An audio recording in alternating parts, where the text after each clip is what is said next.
ಮಂಗಳ, ಗುರು ಮತ್ತು ಸೂರ್ಯನೊಂದಿಗೆ ಅದ್ಭುತವಾದ ಸಂಯೋಗ. ತುಲಾ ರಾಶಿಯವರಿಗೆ ಪ್ರತಿಯೊಂದು ಕ್ಷೇತ್ರದಲ್ಲೂ ಯಶಸ್ಸು. ವೀಕ್ಷಕರೆಲ್ಲರಿಗೂ ವಿಶೇಷ ಕಾರ್ಯಕ್ರಮಕ್ಕೆ ಸ್ವಾಗತ. ಸ್ನೇಹಿತರೆ, ಜ್ಯೋತಿಷ್ಯ ಶಾಸ್ತ್ರದ ಪ್ರಕಾರ ಮಂಗಳ ಗ್ರಹವು ಮಿಥುನ ರಾಶಿಗೆ ಚಲಿಸಿದ ತಕ್ಷಣ ಗುರು ಮತ್ತು ಸೂರ್ಯನೊಂದಿಗೆ ಅದ್ಭುತವಾದ ಸಂಯೋಗ ನಡೆಯುತ್ತದೆ.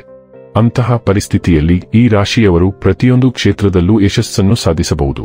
ಅನಿರೀಕ್ಷಿತ ಆರ್ಥಿಕ ಲಾಭದ ಸಾಧ್ಯತೆಗಳು ಇವೆ. ಜ್ಯೋತಿಷ್ಯ ಶಾಸ್ತ್ರದ ಪ್ರಕಾರ ಈ ಸಮಯದಲ್ಲಿ ಸೂರ್ಯನು ತನ್ನದೇ ಆದ ಸಿಂಹ ರಾಶಿಯಲ್ಲಿ ನೆಲೆಗೊಂಡಿದ್ದಾನೆ. ಇದರೊಂದಿಗೆ ಗುರುವು ವೃಷಭ ರಾಶಿಯಲ್ಲಿ ನೆಲೆಸಿದ್ದಾನೆ. ಇದಲ್ಲದೆ ಆಗಸ್ಟ್ 26ರಂದು ಗ್ರಹಗಳ ಅಧಿಪತಿಯಾದ ಮಂಗಳನು ಮಿಥುನ ರಾಶಿಯನ್ನು ಪ್ರವೇಶಿಸಿದ್ದಾನೆ. ಗ್ರಹಗಳ ಈ ಸಾಗಣೆಯು ಕೆಲವು ರಾಶಿಚಕ್ರ ಚಿಹ್ನೆಗಳ ಜನರ ಅದೃಷ್ಟವನ್ನು ಬೆಳಗಿಸುತ್ತದೆ.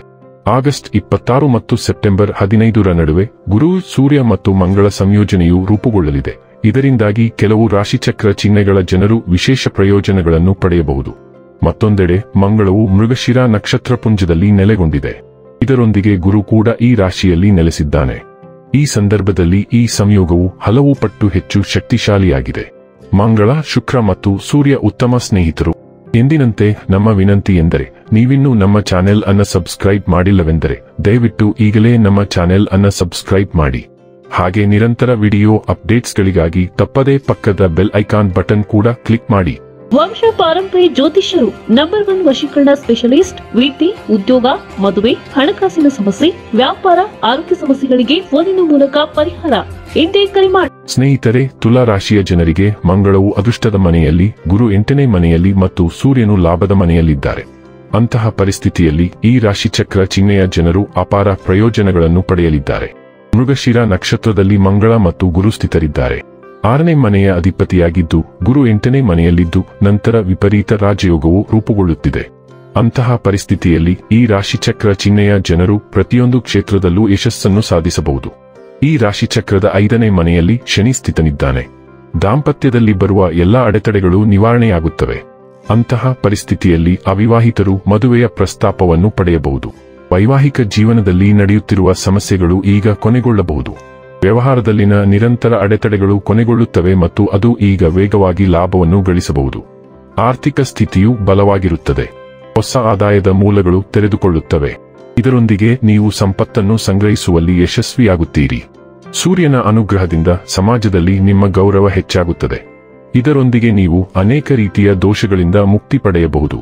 ನೀವು ವ್ಯಾಪಾರದಲ್ಲಿದ್ದರೆ ಅದರಲ್ಲಿಯೂ ನೀವು ಲಾಭವನ್ನು ಪಡೆಯುವ ಸಾಧ್ಯತೆ ಇದೆ. ಈ ಅವಧಿಯಲ್ಲಿ ನೀವು ಯಾವುದೇ ಹೂಡಿಕೆ ಮಾಡಲು ಬಯಸಿದರೆ ಅದರಲ್ಲಿಯೂ ನೀವು ಲಾಭವನ್ನು ಪಡೆಯುವ ಸಾಧ್ಯತೆ ಇದೆ. ಕುಟುಂಬದಲ್ಲಿನ ಜನರೊಂದಿಗೆ ಸಮನ್ವಯವು ಹೆಚ್ಚಾಗುತ್ತದೆ ಮತ್ತು ಪ್ರೀತಿಯ ಸಂಬಂಧಗಳು ಸಹ ಮಧುರವಾಗುತ್ತವೆ. ಈ ಅವಧಿಯಲ್ಲಿ ನಿಮ್ಮ ಕೆಲಸ ಅಥವಾ ವ್ಯವಹಾರದಲ್ಲಿ ನೀವು ಗಣನೀಯ ಪ್ರಗತಿಯನ್ನು ಪಡೆಯುವ ಸಾಧ್ಯತೆ ಇದೆ. ಈ ರಾಶಿಚಕ್ರ ಚಿಹ್ನೆಯ ಜನರು ಬಂಪರ್ ಪ್ರಯೋಜನಗಳನ್ನು ಪಡೆಯಬಹುದು. ಬಹುಕಾಲದಿಂದ ಬಾಕಿ ಉಳಿದಿರುವ ಕೆಲಸಗಳನ್ನು ಪೂರ್ಣಗೊಳಿಸಬಹುದು.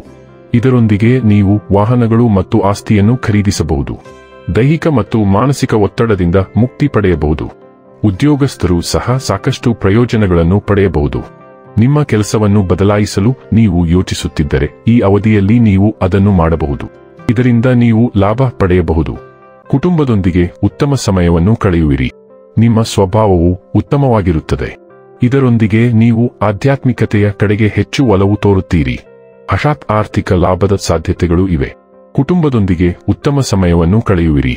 ಶಿಕ್ಷಣ ಪಡೆಯುವ ಅಥವಾ ವಿದೇಶ ಪ್ರವಾಸ ಮಾಡುವ ನಿಮ್ಮ ಕನಸು ನನಸಾಗಬಹುದು. ನೀವು ಹೂಡಿಕೆ ಮಾಡಲು ಯೋಚಿಸುತ್ತಿದ್ದರೆ ಈ ಅವಧಿಯಲ್ಲಿ ಹಾಗೆ ಮಾಡುವುದು ಲಾಭದಾಯಕವೆಂದು ಸಾಬೀತುಪಡಿಸಬಹುದು.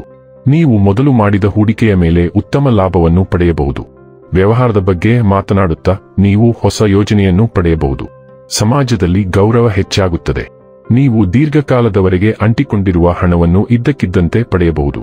ಸರ್ಕಾರಿ ಉದ್ಯೋಗಕ್ಕಾಗಿ ಪ್ರಯತ್ನಿಸುತ್ತಿದ್ದವರಿಗೂ ಒಳ್ಳೆಯ ಸುದ್ದಿ ಸಿಗುವ ಸಾಧ್ಯತೆ ಇದೆ. ಈ ಅವಧಿಯಲ್ಲಿ ವೃಷಭ ರಾಶಿಯವರಿಗೆ ಪ್ರತಿಷ್ಠೆ ಹೆಚ್ಚಾಗುವ ಸಂಭವವಿದ್ದು ಅಷ್ಟೇ ಅಲ್ಲ, ಸಮಾಜದಲ್ಲಿ ನಿಮ್ಮ ಖ್ಯಾತಿಯೂ ಹೆಚ್ಚಾಗುತ್ತದೆ. ವೀಕ್ಷಕರೇ, ಇದಾಗಿತ್ತು ತುಲಾ ರಾಶಿಯ ಜಾತಕದವರ ಮಂಗಳ, ಗುರು ಮತ್ತು ಸೂರ್ಯ ಸಂಯೋಗ ಫಲದ ಮಾಹಿತಿ ಇಷ್ಟವಾದರೆ ವಿಡಿಯೋವನ್ನು ಲೈಕ್ ಮತ್ತು ಶೇರ್ ಮಾಡಿ. ಜೈ ಶ್ರೀರಾಮ್. ಕಾಮೆಂಟ್ ಬಾಕ್ಸ್ನಲ್ಲಿ ಬರೆಯಿರಿ. ಹಾಗೆ ಚಾನೆಲ್ ಸಬ್ಸ್ಕ್ರೈಬ್ ಮಾಡುವುದರ ಜೊತೆಗೆ ನಿರಂತರ ವಿಡಿಯೋ ಅಪ್ಡೇಟ್ಸ್ಗಳಿಗಾಗಿ ಪಕ್ಕದ ಬೆಲ್ ಐಕಾನ್ ಕ್ಲಿಕ್ ಮಾಡಿ.